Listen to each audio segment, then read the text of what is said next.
O tema do nosso grupo é Convenção Nacional, mas antes de ir para a convenção de fato, a gente vai passar pela queda da monarquia que a antecedeu.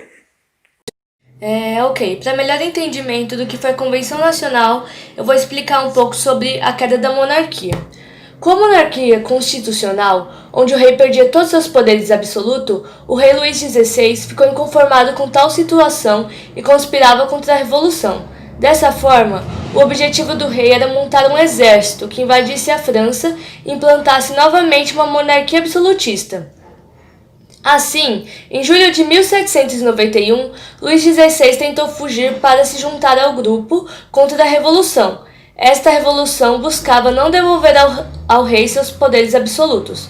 No entanto, durante a sua fuga, ele foi reconhecido e preso, o que resultou que ele foi mantido sob vigilância na capital francesa. Além disso, em meio às revoltas populares que tomaram lugar durante a monarquia, o exército austro-prussiano invadiu a França com o apoio secreto da família real, de forma que a família transmitia segredo militares à tropa estrangeira. Também deve ser mencionado dois grandes líderes revolucionários, Dalton e Marat, que invocavam os cidadãos a lutarem em defesa da pátria e mais tarde se tornariam figuras importantes no período da Convenção Nacional. Dessa forma, esses fatores colaboraram para o fim da monarquia e início do período conhecido por Convenção Nacional. Então, a convenção foi um regime político que ocorreu durante a Revolução Francesa entre os anos 1792, seu início, e 1795, seu fim. Ela foi marcada por muitas revoluções e reivindicações por parte do povo, que buscava seus direitos, à luz da influência do iluminismo, utilizando a razão para obter liberdade, autonomia e suas necessidades. Nessa parte da história, participaram diferentes grupos políticos, sendo os principais girondinos, jacobinos e os de planície. Os jacobinos se sentavam à esquerda, os girondinos à direita e os de planície no centro e em assentos inferiores, com propostas de ambos os lados. Os jacobinos eram compostos pela pequena e média burguesia e buscavam a forma de governo república, ao mesmo tempo que apoiavam e se baseavam no filósofo Rousseau. Já os girondinos eram da alta burguesia e sempre estiveram no poder. Eles apoiavam Montesquieu e acreditavam que o melhor regime era a monarquia. Por último, os de centro nos assentos inferiores das assembleias se aproximavam de quem estava no poder, já que eles eram indefinidos ideologicamente. Logo, a Convenção Nacional foi dividida em 3 etapas, sendo respectivamente elas: Convenção Girondina, Convenção Jacobina e Convenção Termidoriana, para melhor entendimento da história.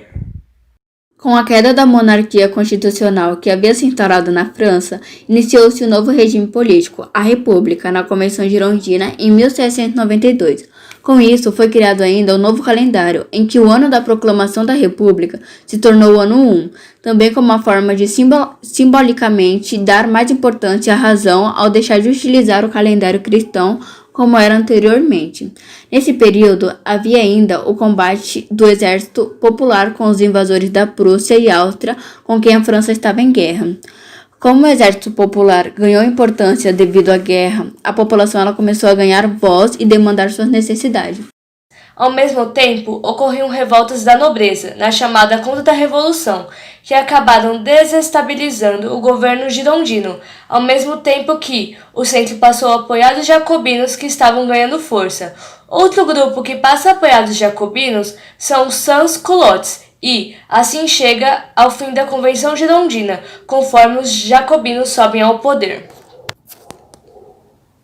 Jacobinos e sans-culottes, que foram citados no último slide, afastaram em 1793 os girondinos da convenção. É importante entender que os sans-culottes eram trabalhadores urbanos, pequenos comerciantes ou mesmo desempregados e formavam um grupo social e político com ideias radicais, além de apoiarem os jacobinos, principalmente no período do terror, que vai ser explicado nos slides seguintes. Conhecidos por usar calças curtas e apertadas até a altura do joelho, os sans-culottes prezavam pela igualdade entre os cidadãos. Eles formaram sociedades como a Sociedade Fraternal dos Patriotas de Ambos os Sexos e a Sociedade dos Condottiers, principalmente após terem sido excluídos da vida política em 1789 com a instituição do voto censitário, o qual determinava que, nessa época, apenas os cidadãos ativos, pagadores de impostos e com dinheiro e propriedades podiam votar.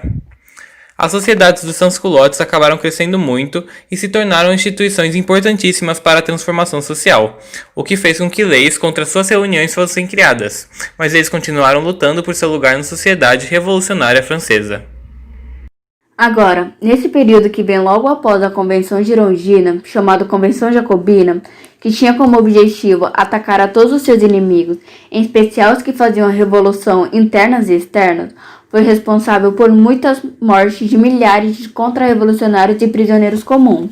Essas mortes, elas ocorreram porque essa convenção, ela marcou uma grande radicalização pelo pensamento de que as pessoas que eram contra a revolução deveriam ser mortas sem nenhum julgamento ou defesa, o que já é perceptível pela execução por traição de Luís XVI durante a Convenção Jacobina em janeiro de 1793, ou da rainha Maria Antonieta, que morreu na guilhotina.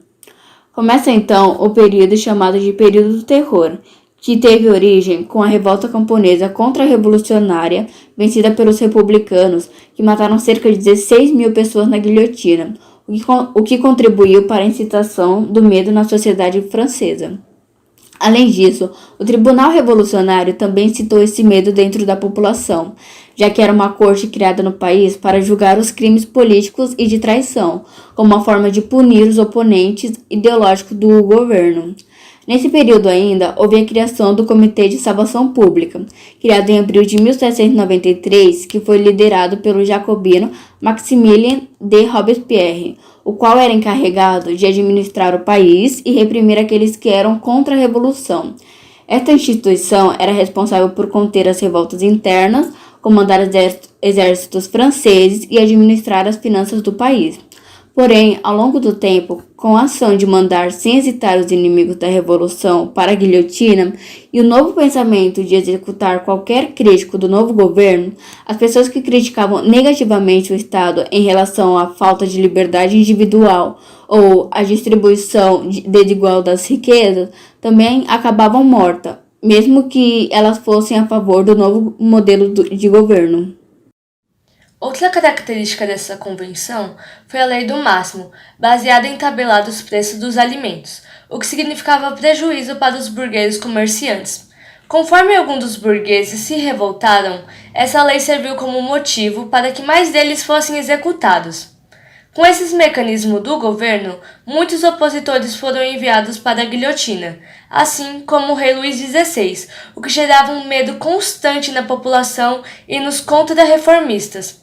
Além disso, ainda na Convenção Jacobina, foi criada uma Constituição da República. Esta entrou em vigor no ano de 1793, assegurando o voto universal masculino, o direito de rebelião, trabalho de subsistência e de que a felicidade de todos era responsabilidade do governo. Juntamente com essas leis, foi abolida a escravidão nas colônias francesas, seguindo os ideais de liberdade característicos da época. É perceptível, porém, que essa liberdade pregada na Constituição ficou apenas no papel, não acontecia efetivamente. Então, a radicalização e o terror fizeram com que a Convenção Jacobina perdesse força e, ao mesmo tempo, que os girondinos e de grupo de centro ganhassem importância, originando um novo período, a Convenção Thermidoriana. Em junho de 1794, o governo jacobino de Robespierre foi se degradando e perdeu o interesse da burguesia. Com a queda da Convenção Jacobina pelo golpe de Estado chamado de Reação Thermidoriana, um governo de planície entrou em vigor com ideais conservadores e da alta burguesia. Então, a Reação Thermidoriana ela foi responsável pela execução de Robespierre quando as tensões da ameaça de invasões de exércitos estrangeiros se acalmaram.